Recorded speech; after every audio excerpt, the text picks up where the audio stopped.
This episode is sponsored by Relogic Research. Relogic is an engineering, aerospace, and technology company dedicated to solving our nation's toughest defense problems while investing in the bright minds of Huntsville.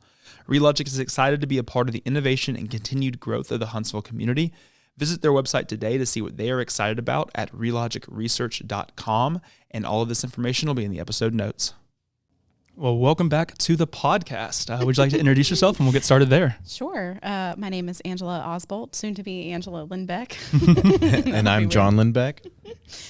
We own Good Company Cafe in South Huntsville. Yeah, I'm excited to have you back. So we were talking about it off air, but I was looking at it. I had you on in August of 2019. So it'll be 5 years this August. Long time ago. Which is crazy to think about. One, I've been doing this long, and two, that it's been that long since I had you on. Right. I think you were the 5th episode ever. Like we were talking about off air, I think we recorded an episode to be episode number 2, had a ton of sound issues, and so you were fortunate enough to let us re-record that episode, and it has still been one of the best episodes we've done. That's great. But I'm excited to have you back. So talk a little bit about, obviously a lot's changed in the business. Yeah, so much. Since we first had you on. Talk a little bit about sort of what those first, obviously when we had you on, it was not too long after opening, I don't think. It was pretty new business. How has, the trajectory of Good Company changed even since we had you on, and even really since COVID? Well, so the biggest difference is that when we were on the first time is that my then business partner, Molly, was with us. Yeah. She left the company in June of 2021. Okay. So that has been the biggest change. Since then, I think it was probably about a year into us opening is when we did that. And of course, we were bright-eyed and bushy-tailed about everything. Just trying to figure everything out. Yeah, I had no idea that within 6 months there would be a global pandemic, and that everything would change there again. So I think at that time we were open at night for not dance, oh my gosh. Live music. Yeah, live music. Okay. And we did tapas and stuff like that, which was super great, but Huntsville wasn't quite ready for it. A little too early. Right. And so then those nights weren't really working out. We started the brunch concept on the weekends. I think we started opening on Sundays in November of 2019. Okay. And we were doing brunch music then, just trying to draw more crowds in and everything. Played around with catering, and when Molly was with us, there was we did specialty baked goods, pastries, cakes, super cute stuff. But once she left, that was something that left a really big hole in our business, and John and I were left to figure out what the heck to do. So it's been a slow transition to back away from that and working with our branding and everything. So when the pandemic hit, of course we scrambled and went down to our skeleton crew, which was just myself, John, my ex-business partner, and then 2 part-time team members. So pretty lean at that point. Very lean. It was just trying to, stay afloat with what you could have, and kind of figuring out what the future was going to look like. Because most people didn't really know. No idea. Was the to-go element of the business, did that become more of a necessity to stay afloat at that time? And how is that? Yes. How has that part of the business still? Is it still a big part of the business, or is it kind of transitioned to now you've kind of changed with more people wanting to come in, obviously since COVID? It's definitely made a huge difference in our company. I think at that point we had just had Grub South as a delivery, third party, and we brought on DoorDash maybe right before the pandemic. Or right after, I can't remember. And I do know that during the pandemic we brought on our online sales, like our in-house. Square started offering some really great deals, which now they are redacting, which is terrible, and I strongly dislike them. Yes. Sorry, Square. They're not a sponsor of the podcast, so you don't have to worry about that. I'm not sorry, Square. You suck. I think that's what's interesting just to think through is like you weren't too many years into the business, then COVID hits. Then you have to kind of repivot what you thought the business was going to look like. For those that have missed or haven't listened to that first episode, which I would highly recommend doing it. What's like how did you even get started with Good Company, and like what was the sort of the initial what is both y'all's backgrounds kind of prior to Good Company and to opening up a restaurant? That's not something that a lot of people might dream to do it, but not a lot of people do it. Right. So we have a unique background, John and I. Let's see. When we opened, it was very quick. Like concept to fruition, it was 4 months. And I don't recommend that to anybody. I always, I tell that to everybody. So like, the harebrained idea. Now, that said, if you have experience, like I had experience, John had experience in the industry that we wanted to go into, and I have a business degree. There's a lot of other things that I had lined up. We saw a lot of businesses open during the pandemic and then immediately close. Yeah. Or are still closing. So it's very challenging. 4 months is definitely not long enough for you to get everything together. For sure. We're still dealing with stuff that we did not have done then. But John and I were actually working together then. Was it Mezzaluna? Which is closed. Yes. But he was executive. Yeah. I was the executive. She was my sous chef. Okay. And we were dating. she saw this place on like Facebook or Craigslist when Craigslist used to be good. Before it got super creepy. Yes. Right. So now we're talking about we're Squarespace and Craigslist. Wow. This is so y'all met at Mezzaluna and you worked there, and then when you first jumped into doing Good Company, you were still working at other restaurants as well prior. When did you sort of make the jump to then go from, hey, I think you should do this with us, or like, and it should be us doing Good Company. Obviously, you were always sort of a part of it, but before you actually made that official jump into it. Yeah, I was working downtown at a few places. Okay, and I was working downtown during the day, and then at nighttime I would come and help out when they were still open at night, and then sometime in 2019. Yeah. Okay. Probably after our podcast, like November timeframe too. I'm not sure. But eventually, we were looking at the books, just considering the help that we had. Yeah. Of course, everybody knows that labor is still a huge issue. For sure. But skilled labor in our profession is extremely difficult to find. And John is the most talented chef, in my opinion. And she's biased, of course. Yeah. But we knew that we needed help. We were looking to see what we could afford, so we all took pay cuts just in order to get this business going. This is definitely like our passion, our love. It was not, like you will see restaurants open that have a generation or two above us that have had another career, and this is like their passion project or a second career, and they have been able to store up money and everything. We bootstrapped the shit out of this business. Like it was very, very little that we started with, and everything was secondhand. And when John came on, it was really just a game changer as far as our labor and everything that we were able to offer and do. Yeah. So he came on sometime 2019. And that's, obviously the space, what's crazy is at the time you came and opened up the location in South Huntsville. South Huntsville was still very underdeveloped, really. Very sleepy. Absolutely. I grew up in South Huntsville. It was, we were talking about even earlier on another podcast, like the options for food were chicken, or chicken. Right. And so there really wasn't much. Most people that lived in South Huntsville, if you wanted to go out to eat, would get out of South Huntsville to go eat. They'd go to Jones Valley, they would go downtown, they would go whatever. And that's still the case in some, it's definitely grown. There's definitely more options to sit down and have a dinner or sit down and have lunch. But was that what was that like the jumping in point for you to say, get that space, knowing, with your background being from Huntsville, being a Huntsville native, knowing that South Huntsville's like that, and seeing this space and envisioning what Good Company could be? So the space before was a known cafe. It was Main Street Cafe and Bakery, owned by some peers of mine, their mother in high school, and she had just been well known, and my mom always liked that place. And so I thought, well, it's been known, so it has a better chance of keeping the foot traffic that I had. For sure. But she had been closed for 8 months prior. But it was the construction on the Parkway really kind of changed that was that the same entire area. Because and people at that time were just forgetting that those places existed. Those businesses. Angels Island was having a really hard time then too. D&O too. Bistro went out. There was a Casablanca inside. Yeah, there was.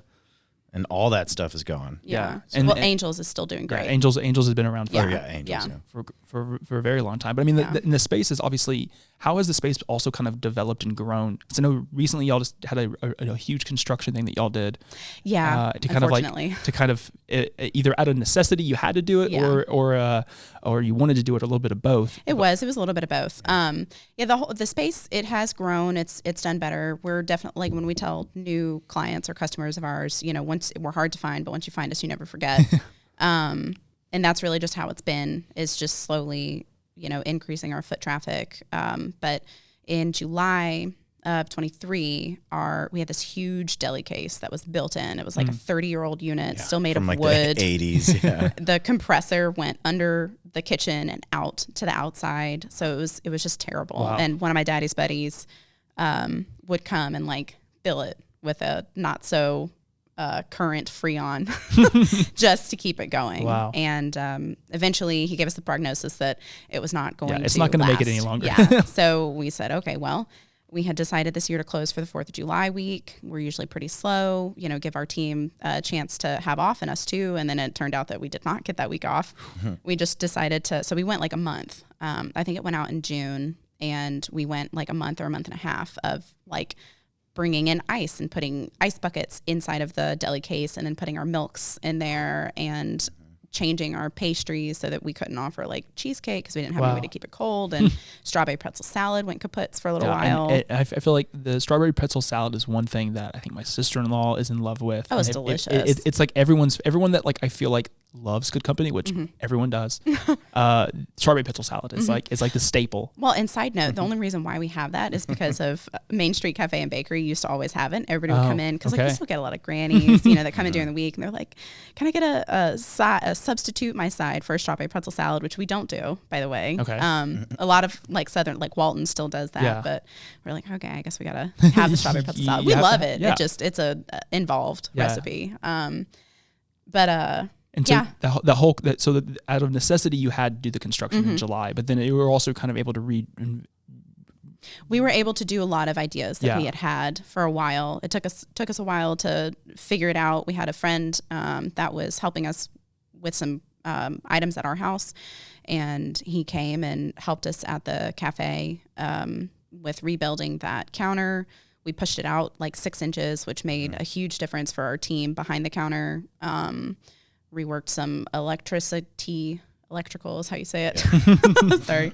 And we got some new equipment in, and it's certainly so much more functional now than it is. And then we had to redo the floor too, which was not expected. Yeah, we like reconfigured seating and stuff like that. We took the couch out, which was like the iconic couch. Yes. We took that out to give us more seating because there's a lot of crayons on it. We're busier now than we've ever been, so we need more seating, especially in that small space.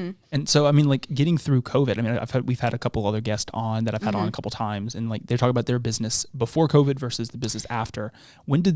How has the business looked and changed? And like, obviously, I think a lot of people, I mean, I would assume Good Company included, have seen a better business now than what it was prior to COVID. Yes. When did that switch happen? Like, was it shortly after COVID? Did it take a couple of years? Did it take another year? And do you remember that moment of like, wow, this is actually doing way better than we thought, or better than it was 2 years ago? Yeah, distinctly I do, actually. The craziest moment for me was the day before her business partner left. I was like, we're there. Yeah. Like we can do this now, and it was like a really, like so it was June a great of 2021. moment. And yeah, it was unamicable how she left. There's a lot of stuff that we were left to deal with that we shouldn't have, but it is what it is. And it was really disappointing to know when she left. It was totally unclear. We had just made it through the pandemic. Stuff had just started to climb back up. And you're like, we got this. And then this happens. Yes. So, but it was really after that. That was our 3-year anniversary. Okay. And she left the company. It's also one of those moments too, like when you realize I know what this business needs. I know what to do. I don't need to run it through a bunch of other people. I still, of course, ask for counsel 100%, and advice from everybody on the team. But when it comes to major decisions or how to lead or how to, do stuff, I really got to, spread my wings and work on that myself. And that was when the business started doing great. Yeah, really. and with the new setup for the restaurant itself, offering more seats and kind of expanding, is there a thought of even going back to some of the things that you did prior to COVID that you think maybe would work again, like those the evening stuff, or is the sort of the model that the business is right now with what you're offering, the catering, the in-house stuff is kind of where it's going to be for the future, or at least for the time being? For the time being. I don't think evening or like dinner options would ever be on a regular basis, but we've done wine dinners. We host private events at the cafe after hours.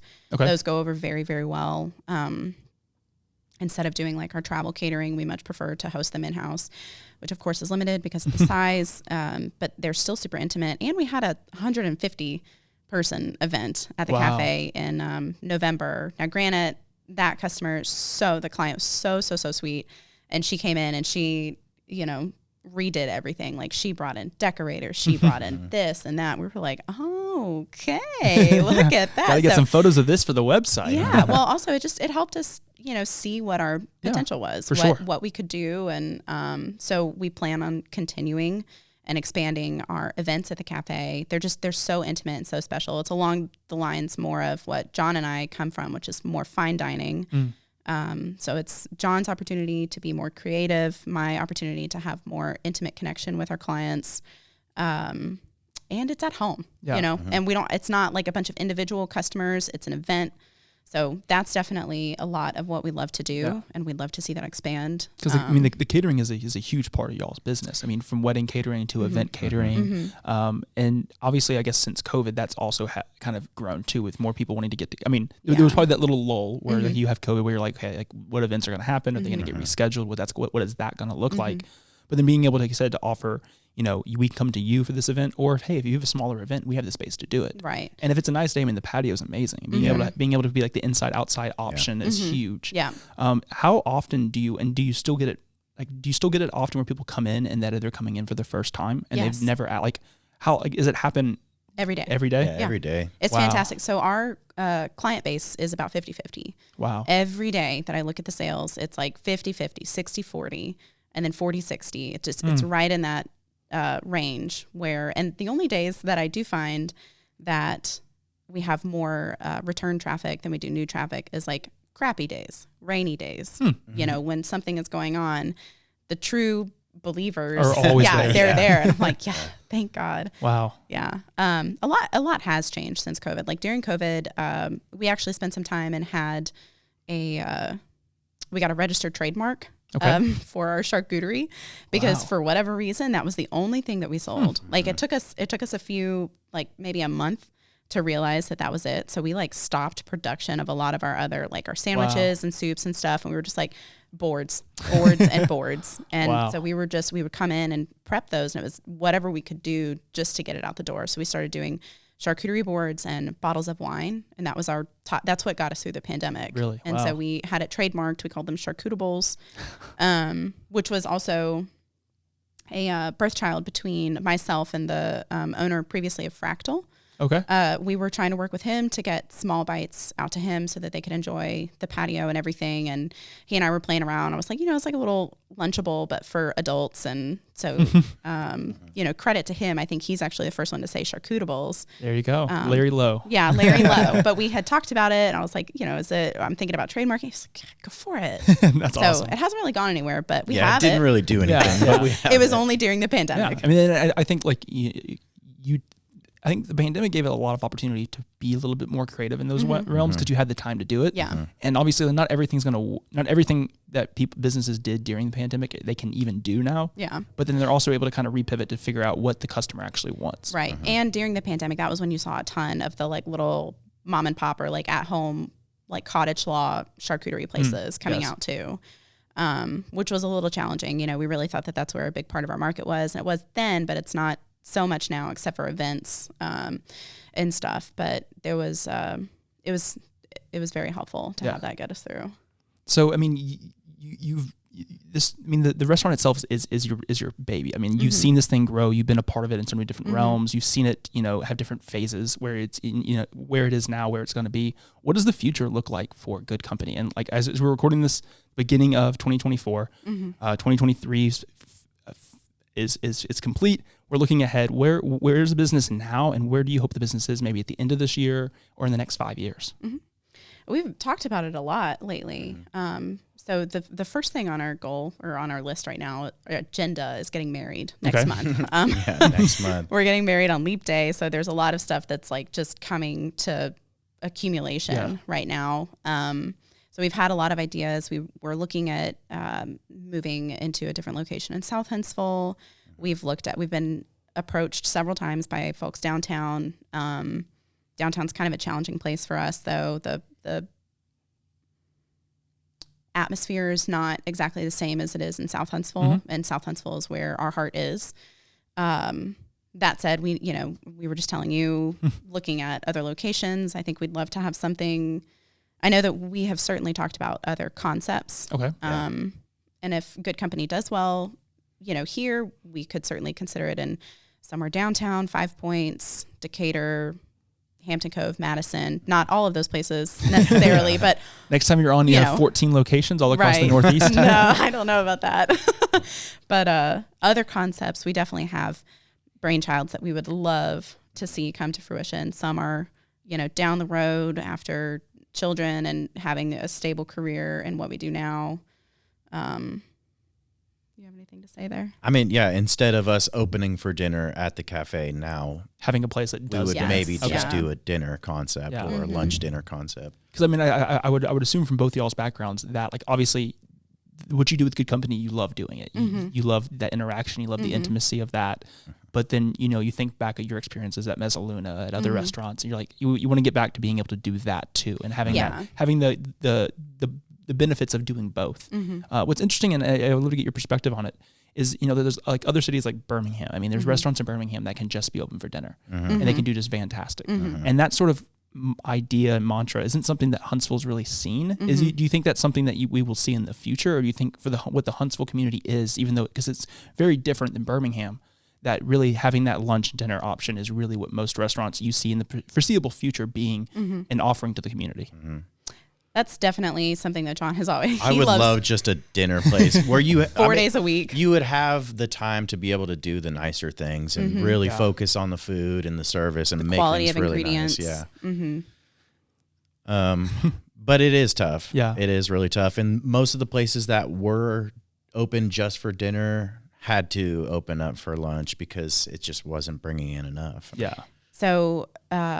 We have specific challenges, both in Good Company now. We have a unique challenge because our prep kitchen is separated from our dining room, and not all of our customers recognize that. Like when you see us going back and forth or through the understand. doors, it's because we only have so much room online. We don't have an actual hotline. It's basically like a glorified salad station, but we have like a combination oven, we have a Mary Chef now, but we used to have a Turbo Chef, and it's a rapid cook oven. Yeah. Okay. That one. And similar to like Subway or Starbucks. Okay.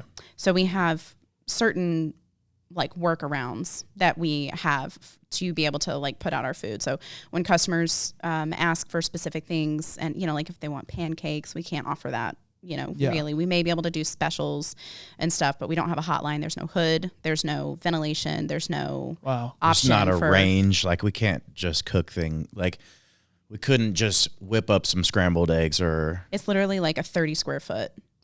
Section. If that. I'm saying like that's all the way down to the server's alley part. It's like goodness. It's tiny. Wow. So there's a lot of challenges that we have there. We would love, looking at another location, our favorite option would be if we could have a full bar and a full menu to be able to do liquor, for Bloody Marys, screwdrivers, stuff like that, and have pancakes and eggs to order for people like my dad, which, if you don't know, the Dad's Egg sandwich is modeled after my daddy. Okay. That's where that one comes from. So for guys like him that just need eggs, toast, and bacon. There you go.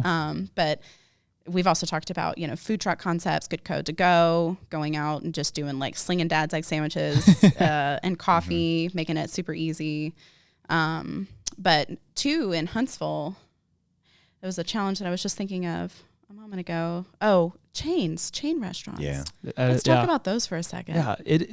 It's such a, and I think, and the chain restaurants just don't make any sense. We just to me. can't help ourselves. Though. No, people And just go. They flock. Yeah, and they love it. And I think for a while, I think the reason that we have so many chains versus others, like Birmingham, for instance, is like you had so many people for so long that were coming here for work, and they needed something that was familiar, reliable. to them. That's what everybody says. And it's like, but oh, like most people, I feel like want something different. And I think that's where it's going, but it's we're still like three steps behind. Yeah. Well, and right now what we're seeing a lot of, which is exciting for the originators, but is regional chains from our neighbors, Birmingham, Nashville, Oxford, a lot of places like that coming in with concepts that they have franchised or expanded or sold partnerships to, which again is great for them, but it's still a franchise. It's still something that's not homegrown. It's not something that was born and raised in Huntsville, which too is a very unique, part about us is that I was born and raised here. I'm not, we're not a transplant or anything like that. The city is what we believe in. We're here to serve our community, here for life is our goal. But yeah, everybody coming in, and Huntsville just gets so excited. They do. They love it. They're like, oh my God, we've got X, Y, and Z coming in. And I think, really, like, I guess with the revitalization of downtown in like 2017, 2018, DHI started, that's when like they started figuring out, okay, maybe we should invest into the local. Yes. And they've done an amazing job, and they're doing an amazing job. It's just like the food element of it is still just not there. Like it's such a unique thing because it's like, when they open, it's like I feel like there's a flock to them. This new local restaurant from a local chef's opening. Okay, everyone swarms, and then sometimes that lull just happens, and then you just unfortunately you see them close. Forget, yeah. So on that, when we first opened, I remember just like buzz around the complex that we're in. People and like, oh, I thought that they would be better. They were so slow. They did this, they did that. Like we just opened. Give us a minute, like we haven't been working with the same team for 5 years like we have been now, and we have our shit together. Yeah. Excuse me. I did not even cover that cussing. I'm sorry.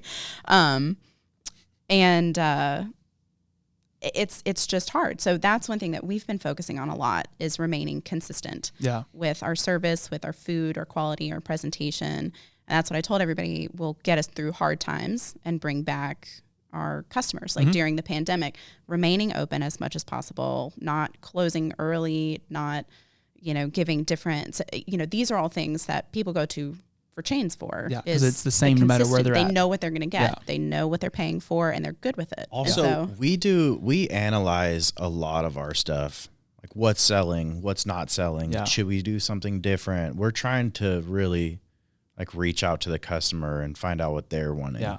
Instead of just doing our own thing and hoping it works. Yeah. And then if it doesn't, still not changing. Of course you're going to close, Yeah. So you're constantly reviewing everything that you're doing all the time. And taking it with a grain of salt too. Because there's a lot of customers out there.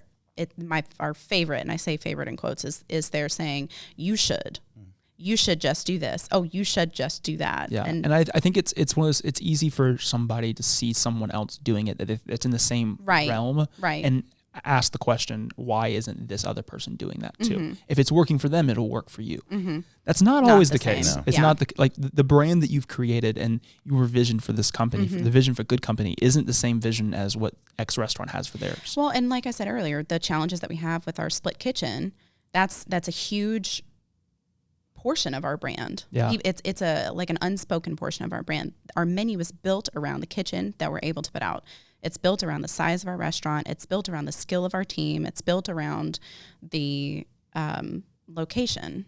Yeah. It's not a concept that we had that we necessarily placed in there because when the pandemic happened, because when we opened, I was 25. A lot of pressure. Everyone's like, oh, when are you going to open something? You've got a business degree.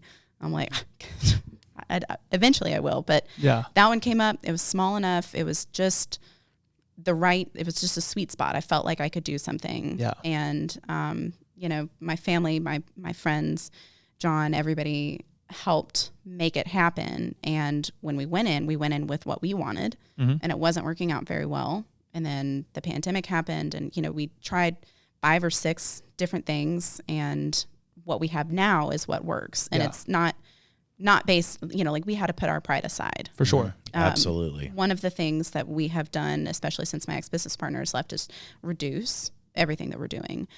which is a big shock to a lot of people. Like our pastries have reduced by like, I don't know. It's more 60%. standardizing. I don't want to call it reducing. It's words are hard to find. Yeah, I mean, we definitely reduce it. We were doing new things every day, things, you know. And problem with that is that, you know, one person comes in and they saw it online, but now you're sold out. Yeah, and it's like a one-off, and I think that's what, you know, with being a locally owned, homegrown restaurant, and having so much variety sometimes it kind of fogs up what people's perception of you is.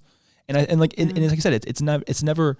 I think being willing to say maybe this isn't working and doing something else is it's a huge part of business. You have to. You have to. Because otherwise, like if you get so caught up, like you said, in what you want to do, and it's like I'm doing this because I want to do this, right? And no matter how good that is, if they're not wanting it, then it's just a waste of time. It's like, would you rather be in business or would you rather do what you want to do? And sometimes they really don't line up.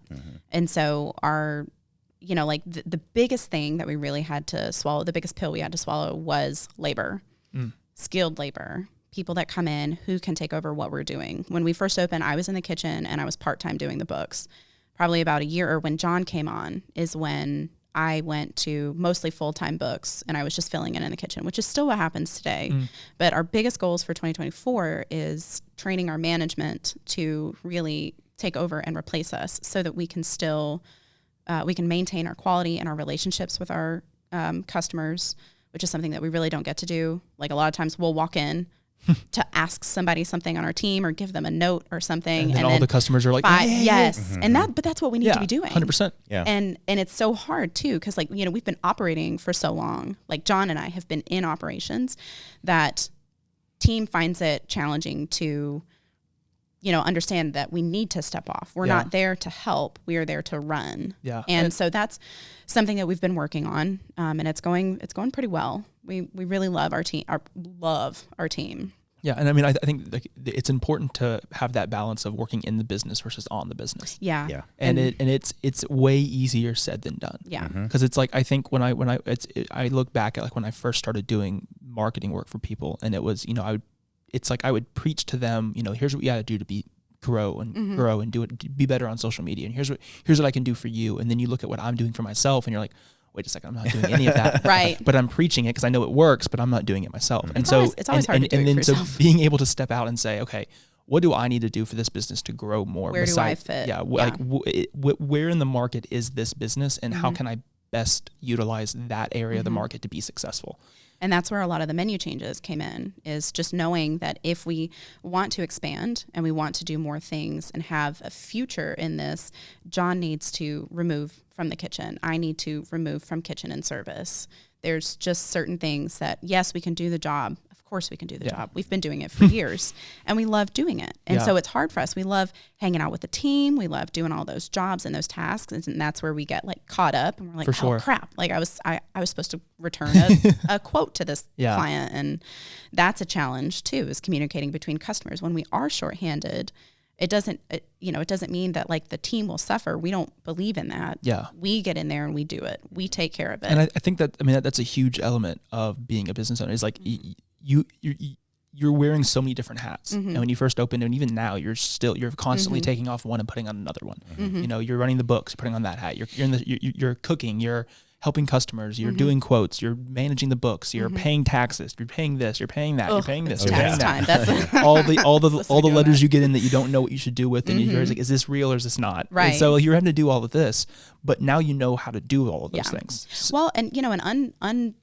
unspoken thing is how hard it is to switch between those things. Like everybody hears it and they're like, yeah, you can do that. I see you doing it all the time. It's like, but you don't see the hour in between where if I'm in the kitchen and I have to go do invoices or, you know, plan an event for somebody, it takes an hour of me just like staring at the wall. To reset your to be focus. like, okay, hang on a second. I'm not in the kitchen. Slow my heart rate. I have to talk to people, get rid of the foul language that we use sometimes, you know, like put on my customer face and all of these other things. It is very challenging, but you know, our team, like we were talking, they're fantastic. And we've been very blessed, with our team. We've got super low turnover for the industry and also for even what we used to have. Wow. We have team members that have been with us for over 3 years, over 2 years, over 1 year. And I think our newest team member has been on for about 6 months now. Wow. And how has, like, I mean, obviously the catering element of the business is a huge part of the business.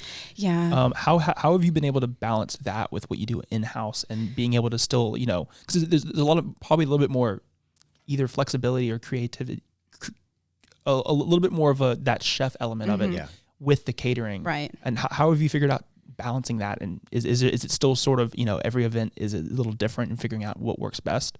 Sort of. That's actually been our goal. It was supposed to be, you know, by the new year, and now it's just by the end of the first quarter, and it may end up being halfway through the year, but we'll see. Is updating our catering and events, making it more standardized, just for our customers and clients aspect. It's super overwhelming to come in and be like, what you want? You can have anything. And they're like, I don't know. I don't know. What do you do? It's like, well, I kind of do this. So we have menus, we have pricing. Yeah. It's still very a la carte, very custom, but we're working to create packages and things that just make a lot more sense to everybody. But as far as balancing it in the company, it's going fine. Some weeks are busier than others. Right before this big ice storm that we just had and had to close, we were short one of our cooks, and we had literally a bazillion. I think we had 8 or 9 events on that week, which is a lot for us. You know, we're happy to have 3. That's like a good. But we had 8 or 9, That's crazy. and we were short somebody, and so we were dog tired, and. But when the ice storm came, I was more relieved. You know, it was really, we got a chance to breathe, but also we knew that we had a great influx of income that week before. So it was a little bit easier and a little bit more, you know, like we were able to say it was worth it. Yeah, you could almost like rest assured that like we'll get through, like it'll be okay. Mm-hmm. And our kitchen, like our prep kitchen, is fantastic for catering. Except that, you know, our biggest challenge with catering and events is that our space, like the kitchen is great, but storage is challenging. We don't have a walk-in. We have 4 or 5 reach-ins, 3 refrigerators. 3 refrigerators, 3 freezers. Wow. And it's just constantly reviewing. Like we had this huge ice machine that just died like 3 months ago, and we just replaced it with a tiny one because we were like, you know, you just have to think about it. It's like, how much do we really need? Yeah. How much are we willing to pay? You know, like, you know, and like, and you, especially with like figuring out the workflow too. It's like the bigger the thing is, the more it takes up this room, which then it makes it harder to go around here, which then causes this effect, which causes this effect, which causes this. And wait a second, maybe we should go for a smaller one and we'll fix that. Yeah.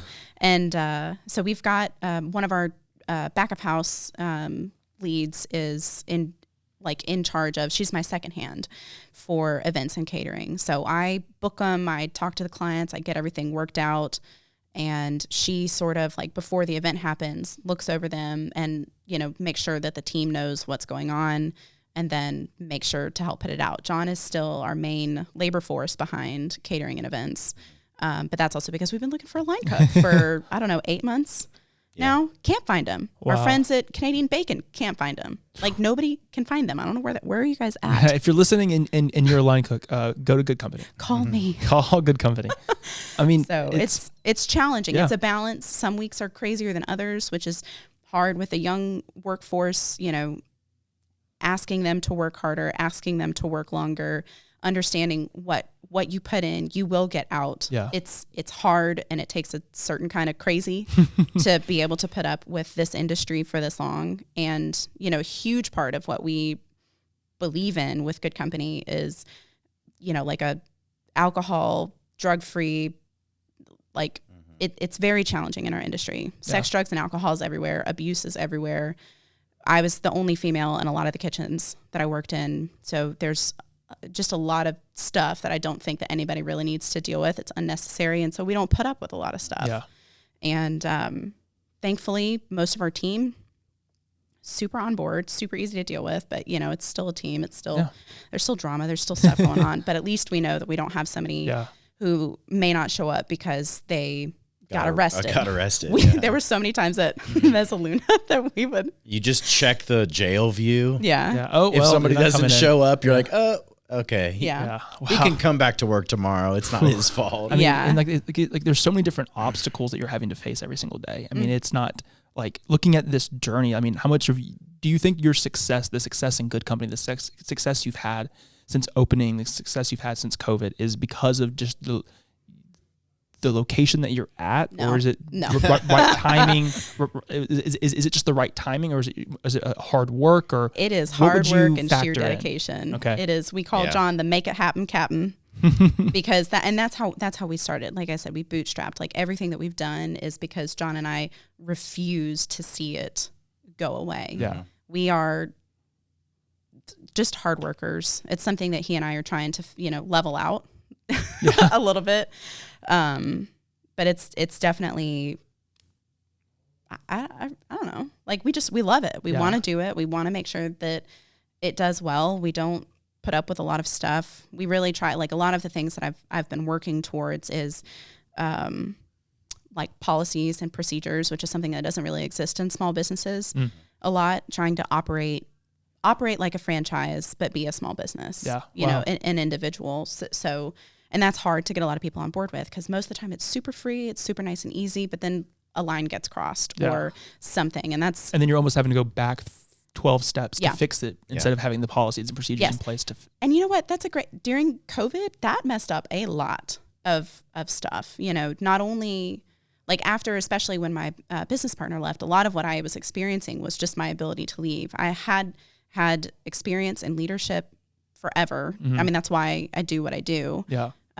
It's my chosen position, and I was stifled a lot with decisions that I wanted to do, or how I wanted to lead the company, and how I needed to direct people, and the language or the tone or anything that I used. And once my business partner left, there was just a lot of stuff that I was able to put in place. And it's not because we don't want somebody like having fun or having, you know, different experiences or getting credit or, you know, anything like that. You have to cut your teeth. You have to go through the ringer. You have to practice in order to have a career. And those are things that we're trying to help build the confidence and the understanding of our team members to then either for us in our company or for themselves if they want to go explore, building a team and building employees that are valuable in society. For sure. Mentoring has become like a very huge thing for us. We didn't realize it for a while. We were just like, ugh.